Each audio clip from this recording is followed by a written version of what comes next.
Good morning. Good morning. Here we are, finally got it together. So I think you know, I'm Jan Connolly, and I want to welcome everyone to First Unitarian Church. I'll serve as your worship leader today. I'm grateful to share this service with you this morning, both in person and online. Our church is a place where you can bring your whole self, your full identity, your questioning mind, and your expansive heart. We are a community committed to social justice and to supporting the various spiritual and ethical paths of our members and friends. Our congregation was founded in 1830, and we have worshiped in this building since 1889. But we acknowledge that we occupy stolen land that is the ancestral home of the ancient earthwork and mound builders, and most recently, the Miamia and Shawnee peoples. This is an uncomfortable history and a tension that we must constantly recognize as we struggle with the implications of that profound injustice. If you'd like to know more about our church or Unitarian Universalism, please contact us by emailing member-care@firstuu.com. For those of you watching at home, this email address is in the description of today's service on our YouTube page. Our congregation strives to be a welcoming congregation to all. So you will see signs for various accommodations posted around the church.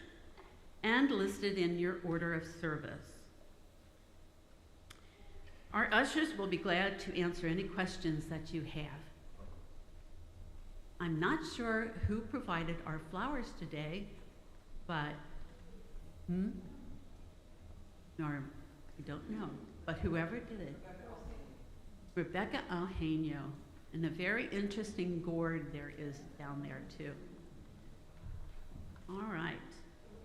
Before we begin our service today, please rise and greet your neighbor or say hi in the chat, and we can say hi to all those online.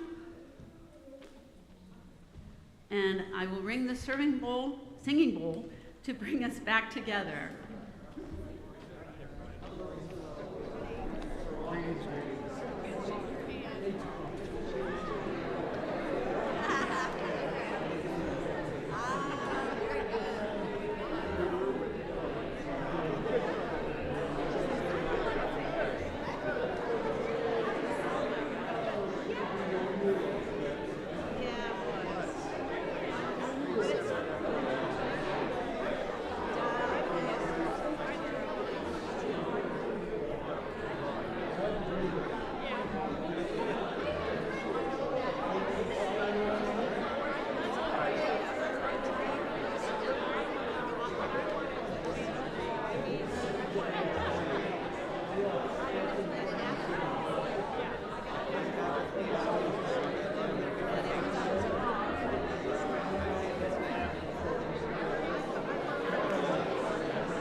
As Alex lights our chalice, I will share the words from Christine Robinson. We gather this hour as a people of faith, with joys and sorrows, gifts and needs. We light this beacon of hope, sign of our quest for truth and meaning, in celebration of the life we share together. Now please rise, if you're willing and able, and sing hymn 298, Wake Now My Senses.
us the message for all ages. It was Ramadan. That is the holiest month in the Islamic calendar, when Muslims fast from sunup to sundown, which means that they don't eat anything or drink anything all day. It was Ramadan when Mullah Nasruddin was working in the fields, and he got dirty and tired and hungry. But it was okay, because that night, the wealthiest person in the village was going to host a grand feast for everyone. Now, it was hard work working the fields, and so Nasruddin worked until he had to stop because the sun was going down, which means that he had a choice. Either he could go to the feast in his farmer's clothes and be on time, or he could go home, change into his nice clothes, but be late. Nasruddin decided the best thing to do was to be on time, and so with his dirty farmer's clothes, he went and he knocked on the door, knock, knock, knock. And when the owner of the home opened the door and looked him up and down, the owner didn't say anything. He just kind of sneered and said, kind of waved for him to come in. Now, Nasruddin had been working all day, so he didn't really think much about it. And besides, the food at this feast, it smelled and looked so wonderful. And so he came in, but no one at the table greeted him. And he had to kind of reach around people to grab a plate of food and find a place to sit off in a corner. And as he tried to eat, he found that the food didn't really taste all that good. So, without anyone noticing, he put his food down and slipped out the back door, went home, and he changed into his most beautiful cloak. And again he went to the wealthy man's house and he knocked, knock, knock, knock. "Oh," said the man, "welcome, Nasruddin, come in, come in." And he came in, and all his friends at the feast said, "Hello, Nasruddin, come in, please, have a seat, have a seat." So he had a seat, and he picked up a plate of food, and he started, "Eat, coat, eat. Eat, coat, eat." Now, what do you think everybody else at that party did? Exactly, Julia. They gave him this look like, what in the heaven? Why is this man feeding his coat? Eventually, the entire room fell silent, and they all looked at him. And the owner of the house, the proprietor of the feast, asked, "Nasruddin, why are you feeding your coat?" "Well, it's simple," he said. "When I came here earlier just as myself, no one welcomed me or offered me food. But when I came here with this coat of mine, everyone greeted me and welcomed me in. So obviously, it is not me who is welcome here, but my coat."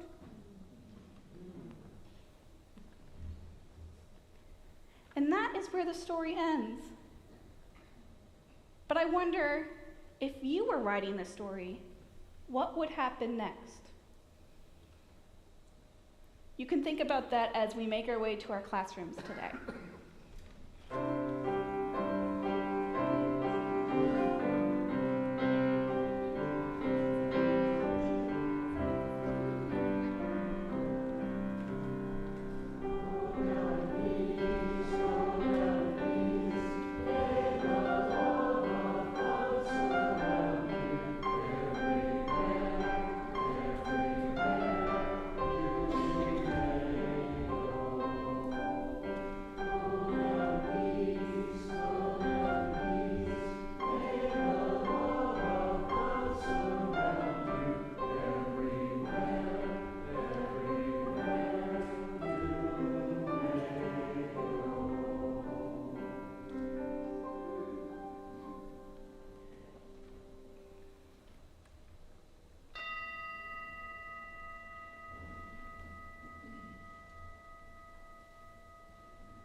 Part of being a beloved community is sharing joys and concerns with each other.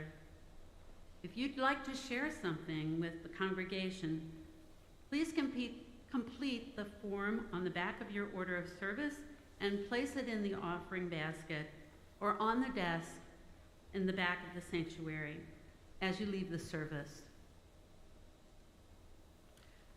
Our November Share the Plate offering is for the Shiloh Food Bank. For several years now, our congregation has been partnering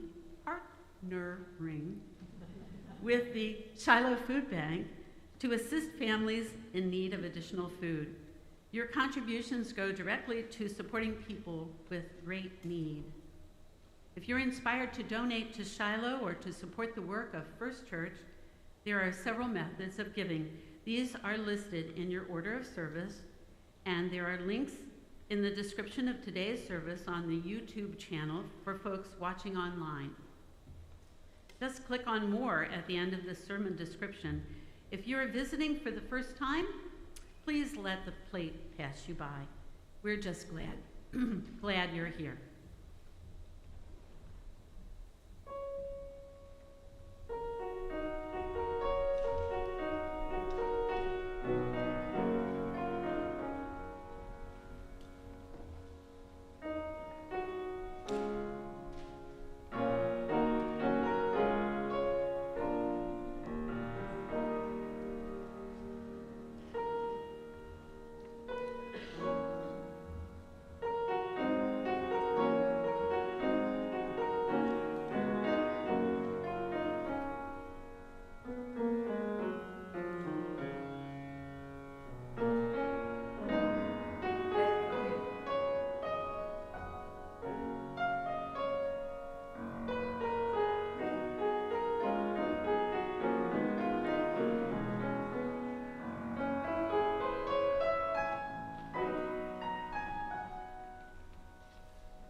Good morning, everyone.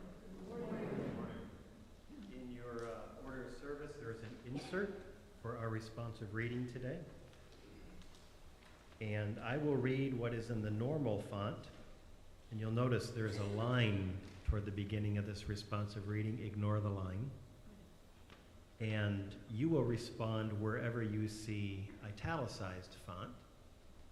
And then at the very end, if it's in bold, which it is today, we'll read this together. The religious life is both a spiritual quest and an ethical commitment. As a spiritual quest, we seek to realize ourselves, holding unconditional love as our highest aspiration. From whence we see through false dichotomies that create separation. As an ethical commitment, we seek to express unconditional love through radical inclusivity, accepting all people into this beloved community. Regardless of whatever differences or and in light of the common humanity that unites us. Being ever mindful of these ideals, the living tradition of our Unitarian Universalist faith becomes a beacon to the world. Our next hymn is number 131 in the gray hymnal. Please rise as you are able.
Today feels like a sit-down Sunday. I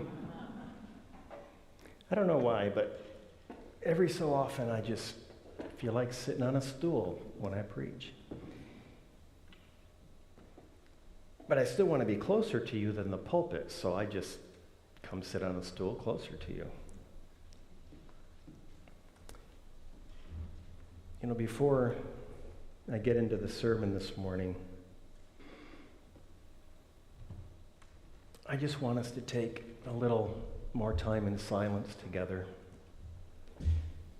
There are so many challenging things going on in the world today that it really exhausts my spirit just to turn on the evening news. You know, between the Ukraine and Russian war that continues to rage and what's going on between the Israelis and the Palestinians and Hamas, and the shooting in Maine this week, makes my heart heavy, and I'm sure it makes everybody's heart heavy. So let's just take an extended moment of silence and go inward and just spend some time returning to ourselves, returning to our own hearts. And if you're a person who enjoys silence, just be in the silence for a while. A little internal oasis to our worldly woe. And if you're somebody who prays, take this time to pray, however you choose to use it. Okay?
So, as I think about the world we live in, I'm reminded of how important it is that we ground ourselves in our religious/spiritual lives, because we need the wisdom the religious traditions contain. Even though they're all problematic on some level, they all contain great wisdom for us.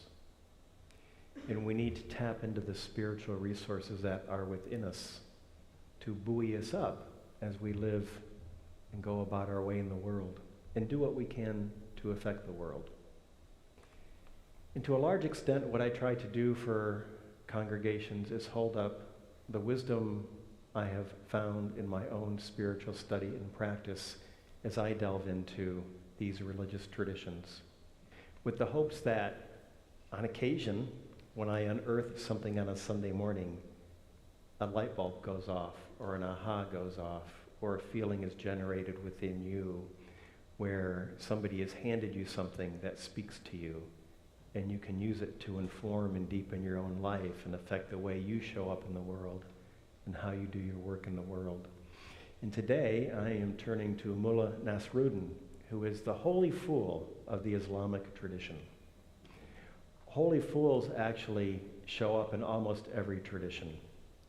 In the Native American tradition, the holy fool is Coyote, who plays tricks on Native American peoples. And these tricks often contain wisdom that you're supposed to learn from the jest. And in medieval times, there was the court jester, even, in the king's palace, who through humor sent messages to, prophesied, and also supported the king. Unless you went too far, and then it didn't go so well for the court jester. There's always a line somewhere with people, right? And so Mullah Nasruddin comes from the Islamic tradition, and he's probably my favorite holy fool, probably because I have such a strong affinity with Sufism, which is the mystical stream within Islam. And so Nasruddin speaks to me. And I just thought I would share some of his holy foolish wisdom with you this morning, reflect a little bit on what I think he's doing in his foolishness, with the hopes that maybe we'll learn something together or be inspired together. That you'll have some thought to go home and cut the carrots by. You know, everybody who is in ministry formation has to take at least one class on preaching. And so you sit through a whole semester and you learn how to preach, and then you get out and you do your ministry, and you don't remember most of it. And what you do remember, you might throw away, because you always develop your own style over time. And so it doesn't really stick a whole lot, at least not for me. But one piece of wisdom I got from my mentor when I was a divinity school student, Ken Pfeiffer in Ann Arbor, he said, if nothing else, have at least one thought in your sermon, so that when they go home and it's 3 o'clock in the afternoon and they're prepping their Sunday meal, they're thinking of your sermon. Give them a thought to cut the carrots by. And I thought, that's good advice. So that has stuck with me for over 30 years. So hopefully, in these 4 little stories of Nasruddin I'm going to share with you, there's a thought that you'll cut the carrots by this afternoon. Once, while walking along a deserted road, Nasruddin saw a troop of horsemen rapidly approaching. His imagination quickly started to work. He saw himself captured or robbed or killed, and frightened by these thoughts. So he bolted. He climbed a wall, only to find himself in a graveyard. So, seeing nothing else to do, he found an open grave, laid down there to hide. Well, the horsemen saw this, and they were puzzled by his behavior, so they decided to follow him. They found him stretched out, tense and shaking, inside an open grave. And they looked down into the grave, and they saw Nasruddin, and they said to Nasruddin, "We saw you run away. What are you doing in this grave? Do you need our help?" And Nasruddin replied, "Just because you can ask a question doesn't mean that there is an answer to it." because he had finally realized what had actually happened. And he says, "What I'm doing in this grave all depends on your point of view. If you must know, however, I am here because of you, and you are here because of me."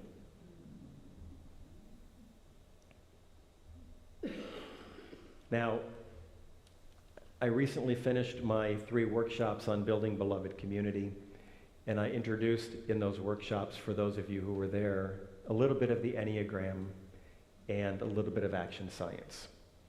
And so my hope is, if not yet over time, when I share something like this, you say to yourselves, "Oh, I know where he's going with that. I took the Enneagram with him and I understand about mental habits and emotions and I see it in this story." Or I took action science. I know he's about to talk to us about assumptions and attributions and how they mess up our lives if we don't catch ourselves when we're making false assumptions and attributions. And that's what this one's about. There's a little action science embedded in this story. Action science, for those of you who couldn't make the workshops, is a theory of organizational communication. And part of it is a teaching about the fact that as human beings, it's natural for us to make assumptions and attributions about the world, about the events we see and the people we encounter, because our minds are busy trying to create a map of the world based on what we witness. So it takes in what we witness and it fills out a map or a narrative, so to speak, that explains to us what we perceive in the world. And when it tries to create this narrative or map or storyline that helps us understand what's happening in the world, it has to fill in a lot of gaps. And it does that by making assumptions and attributions to explain what we've seen, the events we've seen or the people we've encountered. And the problem is that often these assumptions and attributions that we make are false. We don't realize, because usually the consequence of being wrong about something isn't so significant that we suffer greatly from it. So we can live with being wrong about things a fair amount of time, and because we can live with it, we often don't know we're wrong about things a fair amount of time. But so many of our stories and our narratives and the way we try to understand the world are filled with false assumptions and attributions that the reality is we're wrong at least as much as we're right. And action science says it's important to recognize this about yourself so that if you do run into a situation where being wrong is problematic, you can go back in your own mind and ask yourself, where did I make these assumptions and attributions that ended up creating problems for me? That's kind of the piece about action science and assumptions and attributions. And so you can tell where I'm going with this story. Why is Mullah Nasruddin lying in an open grave hiding from these horsemen? Because he made some false assumptions and attributions about them, and as a consequence, he got himself squirreled away, hiding, quivering, shaking in an open grave in a graveyard for no just reason. So this is a great story about how to think about the way we perceive the world and how often we might be wrong about the way we perceive the world, especially when we find ourselves in conditions like quivering and shaking in an open grave in a graveyard. That's a cue that we might want to go inside and ask ourselves, is my narrative or storyline or perception of events and people in this situation correct? Maybe it is. Maybe you do need to be hiding in an open grave, quivering and shaking on occasion. But maybe you don't. And in this case, Nasruddin realized, I don't need to be here. So something very interesting as a takeaway for this story is if you actually are with other people and you recognize that people just kind of speak stream of consciousness and they don't measure their thoughts or their words a whole lot most of the time, and you just kind of sit back and you watch dialogue go on about anything. It could be Sunday's dinner, or it might be an interpersonal conflict you or other people are having, or whatever the rumor mill presents to you that day. If you're part of that dynamic and you just get quiet and sit within yourself for a while and you listen to the dialogue, you're going to recognize everybody involved is making assumptions and attributions about the situation. And if you really pay attention, you will very quickly learn what other people's habits of mind are and habits of feelings are, because the assumptions and attributions they make reflect what's going on inside of them. So not only when we make assumptions and attributions about the world that are false can we find ourselves in awkward or problematic situations like Nasruddin, when we make assumptions and attributions about the world and we speak on them or we act on them, we are revealing a great deal to other people about the nature of who we are. That's an important takeaway. So if somebody's savvy enough to sort of sit back and just really listen, every time we speak or act in the world, we're revealing what it is like to live inside our skin. In the case of Nasruddin here, what he has revealed is that he was a fear-based person in that situation. Maybe a little paranoid, maybe a little avaristic. And so by observing other people, we can learn a great deal about them. So it's important to be careful about the assumptions and attributions we make about events in the world and people in the world. And it's also very important to realize that if people are watching, everything we say and do reveals who we are.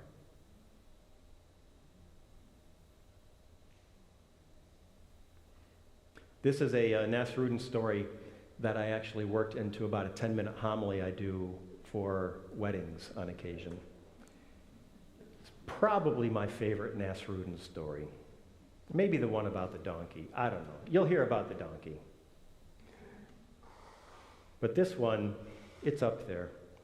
One evening while in the town square, Nasruddin witnessed a woman drawing water from a well. And she struck him as the most physically attractive woman he'd ever seen.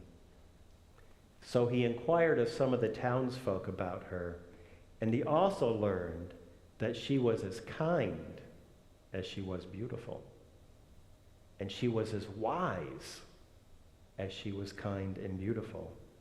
And hearing this, Nasruddin fell madly in love with this woman. So he made it a secret habit of going to the town square every night and watching this woman draw water from the well. He was intoxicated by her beauty. He thought of her kindness toward other people, and he imagined the most wonderful intellectual conversations that he might have with her. But because he did this every night, some of his students began to take note of their teacher's odd behavior. And so one of the students approached Nasruddin and said to Nasruddin, while he was spying on the woman, "Excuse me, master, I've noticed that every evening you come to the town square to spy on this woman. This doesn't seem to be behavior beholding of a master teacher. Why do you do this?" And Nasruddin said, "Because she is the most beautiful, kind, and wise woman I have ever seen, and I have fallen madly in love with her." And the student said, "If you are so madly in love with this woman, why don't you marry her instead of spying on her night after night?" And Nasruddin responded, "My young student, you have so much to learn about life. This woman is the most beautiful, kind, and wise woman I have ever seen. Why on earth would I marry her and change all of that?"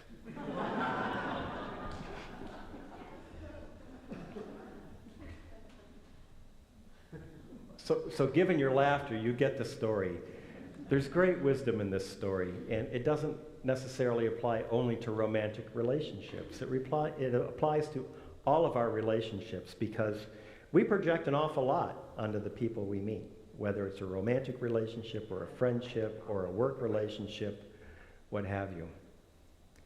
And so Nasruddin understood that we hold ideal images of people, but these ideals are just ideals. The reality, and this is the takeaway from the story, is that we all come with our own unique personalities. We're all scoundrels, in my language. We all bring certain strengths and weaknesses, certain admirable traits and not so admirable traits to our relationships. All of us do this. No one, not even the best among us, can live up to the ideals that someone else might hold of us. In fact, I would suggest that younger people tend to do this more than people who have been in relationships for a long time. So you reach a certain point in your life where you stop doing this. But young people especially, when they fall in love especially, or they meet a friend who's like the best friend in my life, they project all sorts of ideals onto the other person. And because of that person is so wonderful, my life is that much better because I'm in a friendship with this person, or I'm in a romantic relationship with this person. And when I talk to people, usually younger people, but not always, and I sense this, I tell them, what a horrible trip to lay on somebody, to idealize another person. Because what that means is your contentment in life depends on the ideal you hold of that other person. Nobody can live up to that. You have to recognize we all come with our foibles and failures. B, what a horrible trip to lay on somebody. That person is going to fall down from that pedestal and eventually get hurt. And you will be disillusioned when they have failed you and fallen off that pedestal. So it's a horrible trip to lay on somebody. I think genuine contentment in our relationships comes from recognizing that we're all scoundrels. People are yin and yang. People's are foibles and failures and wonderful experiences and joyful, and we just run the whole gamut of the emotional and intellectual spectrum. One of my favorite teachers is the Buddhist teacher Alan Watts. And Alan Watts, deceased now, but they've got a lot of his recordings because he was a very popular teacher when he was alive. He's got one recording where he says, just look at yourself. Just look at yourself. You think you're so wonderful, but if you really take time to look at yourself, you will very quickly see that you are a quaking mess. And I like that phrase. I think we're all a quaking mess on some level. It's a combination of wonderfulness about us and not so wonderfulness about us. So contentment in our relationships comes from recognizing this about one another. But even more than that,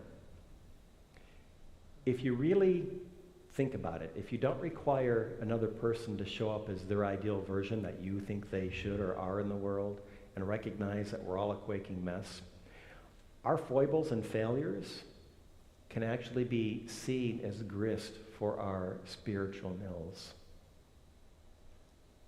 Romantic relationships can be spiritual relationships.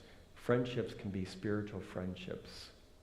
And if we recognize that we're going to encounter difficult dynamics no matter who we're engaged with, romantically or as a friend or as a family member, and see that there are going to be things about one another that chagrin one another, those are opportunities to look at that material as grist for your mill and ask yourself, how do we grow from this dynamic? What is the message we're giving one another in this dynamic when we're not meeting each other's ideals, when we're actually struggling with what's happening with us? And if you can get yourself to a place where you can ask that question and then begin to resolve it together, you have found something very special and unique in the world. You have found a relationship that serves your spiritual journey. We tend to discard people when they frustrate us. And people discard us when we frustrate them. But the reality is that if we hang in there with one another, there's great wisdom to be had.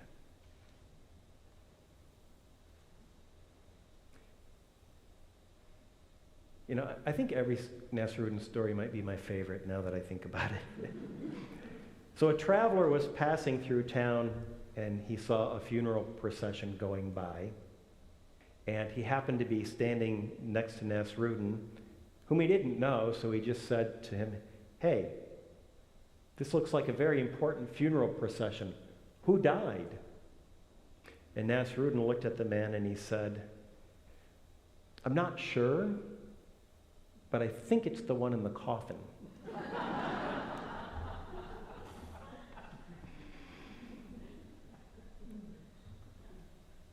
So what does it mean? This is, I think, where the story goes. What does it mean to be truly alive? So the message Nasruddin is giving us is, we have this gift of life, and we seem to kind of be able to sleepwalk our way through it, and often miss the miraculous experience of being human. The Russian mystic Gurdjieff, who brought the Enneagram to the West, had a saying. He used to say, people are asleep. People are sleepwalkers. The psychologist Carl Jung said, she who looks outside sleeps. She who looks inside awakens. And so this theme of sleepiness versus being awake is very important in the spiritual and psychological traditions. I mean, gosh, the Buddha, when he first became enlightened, you know how he described himself? You know, he got up from the Bodhi tree after achieving enlightenment and began to walk, and he ran into some fellow monks of his who he had known way back in the day, but they departed, and he went on his own journey. And he got enlightened, and he left the Bodhi tree, and he ran into his fellow monks, and they didn't recognize him. They said, who are you? Are you an angel? Are you a god? And you know what the Buddha said? Do you know the story? The Buddha said, I am awake. So what that meant for the Buddha is, I am engaged with the immediacy of reality as it is, which is a different kind of relationship than meandering through life as a sleepwalker stuck in your mental and emotional habits, which narrows and skews your vision so you're not actually seeing life as it is. So there's a kind of wakefulness theme in the spiritual and psychological traditions that I think is very important. It's what I think Nasruddin's getting to in this story. So ask yourself then, am I truly awake? Or, to use this story, am I alive? Well, of course I'm alive. I'm walking, I'm eating, I'm breathing, I'm having conversations. And Nasruddin would say, and Jung would say, and Gurdjieff would say, and others in different traditions would say, that doesn't mean you're alive. What does it mean to be truly alive? So I've thought about this one for a long time over the years, and informed by my own spiritual study, but even more of my own spiritual practice. I came to a place in my spiritual journey where I realized subjectively within myself that if we can tap into the essence of who we are, what we find within us is an innate joyfulness of life. And when we are not in touch with the innate joyfulness or contentment or serenity or those other wonderful qualities that reside within us as our essential nature, we're not awake, we're not alive, we're sleepwalking through life. And life is such an incredible gift. We shouldn't sleepwalk through it. We should recognize the miracle of what it means to even be a human being. Have you ever studied the human body in much detail? Oh, good Lord, the number of so-called miracles taking place from the cellular level to the ability for us to be conscious is astounding. The structure of the human being is utterly astounding. And from the level of quantum physics with quarks and muons, all the way to what we're learning from the James Webb Space Telescope, all of existence is miraculous. We are miracles within the miracle. But we sleepwalk through so much life. So from time to time, it's worth pausing. Take in the miraculousness of it all. Take in the light falling through the stained glass window. Take in the sound of the music that Jared plays. Take in the silence, and if you can perceive it, the holiness of the space we're in when we're quiet. Take in your own breath. Take in those wonderful, deep-seated emotions of joy and contentment and serenity. At any given point in time, we can pause and just pay attention to these things. And we're reminded of how miraculous life is, and that it's important to be living while we're living it. But if you're not into Russian mystics, or you're not into Mullah Nasruddin, or you're not into Carl Jung, here's one of my favorite poems that I often pull from when I do a memorial service, from one of my colleagues, the UU minister, Mark Morrison Reed. It's so popular, you may know this poem, but it says basically the same thing I think Nasruddin is saying in this little story. Mark writes, "We are all dying. Our lives are always moving toward completion. We need to fear not death, but life.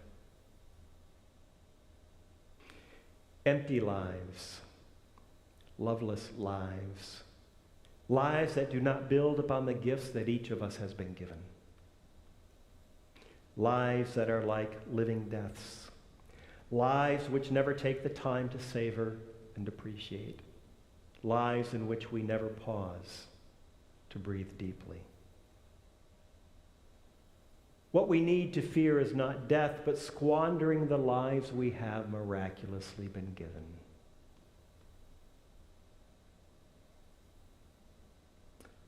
So let me die laughing, he says, savoring one of life's crazy moments.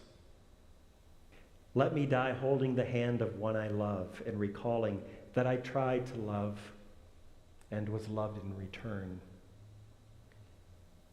Let me die remembering that life has been good and that I did what I could. But today just remind me that I am dying so that I can live, savor, and love with all of my heart. Let us strive always to be at least that awake to life. All right, so if one of those isn't one to go home and cut the carrots by, hopefully this one will be. This is the donkey. I hope you all like the donkey I used for the advertisement for today.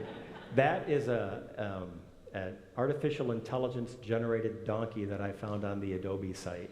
And I was so in love with that donkey photo that I paid Adobe for it. I think it's a great donkey photo. And you will also hear in this story maybe a little Enneagram, maybe a little action science for those of you who know it. And for those of you who couldn't do the workshops, come spring, maybe late winter, we're going to be doing a much deeper dive into the Enneagram. And if not this year, then next fall, a much deeper dive into action science. So you haven't missed your opportunity to learn these skills. One day a neighbor came over to visit Nasruddin, and the neighbor asked Nasruddin if he could borrow his donkey. And Nasruddin, not wanting to lend his neighbor his donkey, he didn't like his neighbor much, said to the neighbor, "You know, I'd love to loan you my donkey, but just yesterday my brother came and borrowed it. He has to carry his wheat to the mill to be ground, and he needs a donkey because he's got so much wheat. So alas, my donkey's not here." And the neighbor was disappointed because he really could have used the donkey, but he thanked Nasruddin and turned to walk away. And just as he was leaving, Nasruddin's donkey, which had been in the backyard all this time, let out a big bray. The neighbor stopped and turned to Nasruddin and said, "Nasruddin, I thought you told me that your donkey wasn't here." And Nasruddin turned to his neighbor and said, "My friend, who are you going to believe? Me or a donkey?"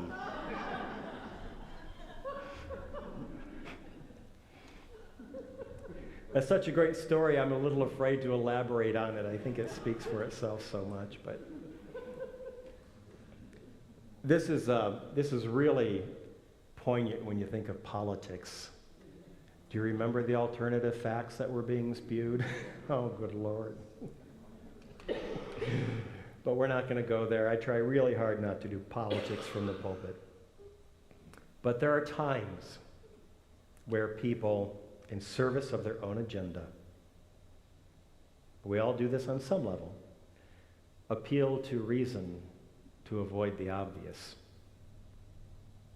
And we're all pretty susceptible to that. If something doesn't serve a person or a group's agenda, if they want things to be other than they really are, especially when they want them to appear other than they really are,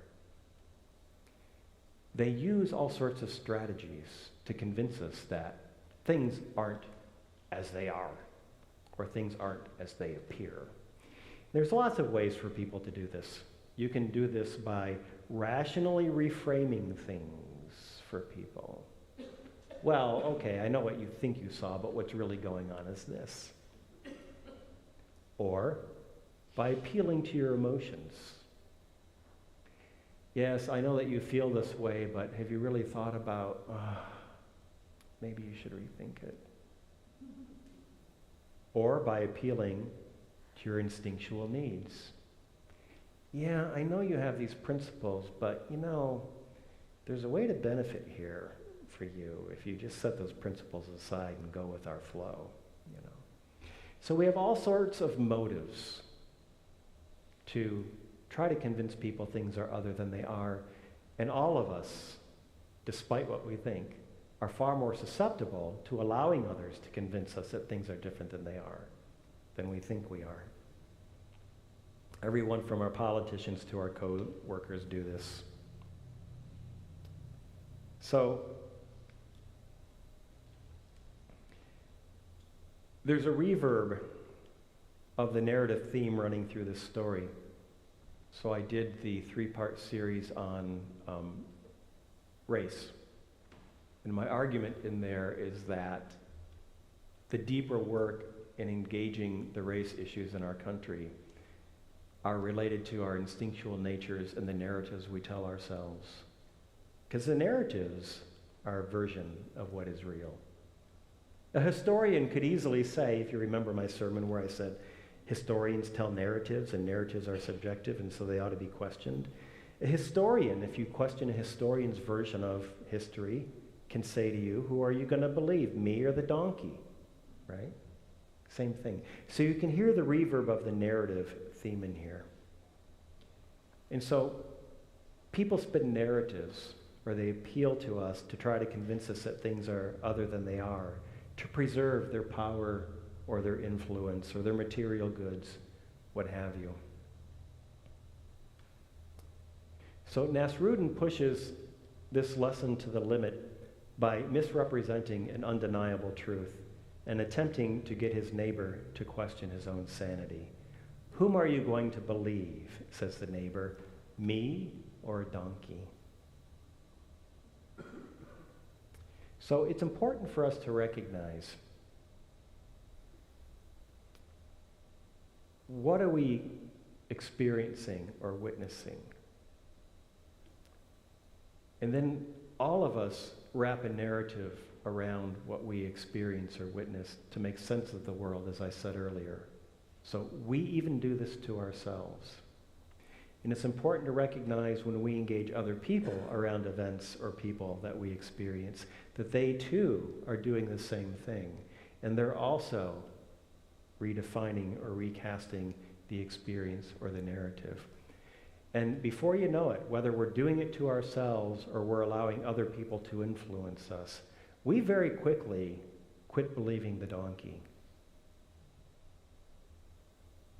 And we're most prone to do this to ourselves, or most susceptible to let others do this to us when we don't like the donkey.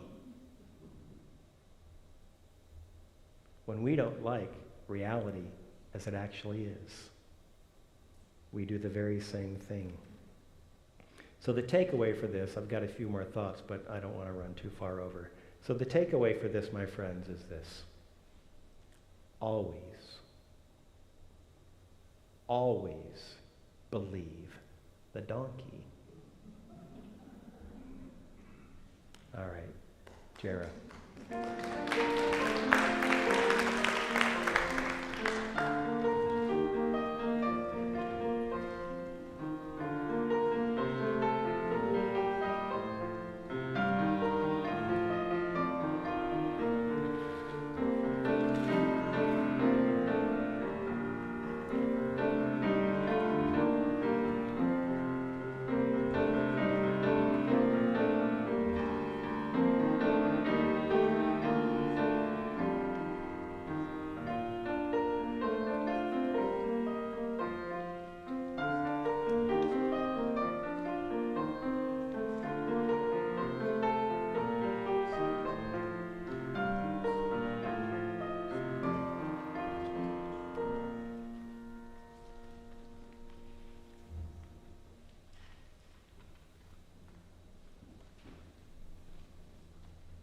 Now please join me in reading together the words that will appear on the screen as we extinguish the candle.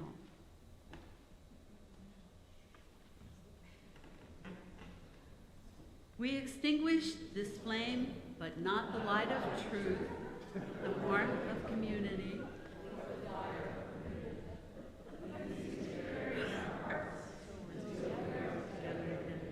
He gave such a powerful sermon, it just blew out the candle.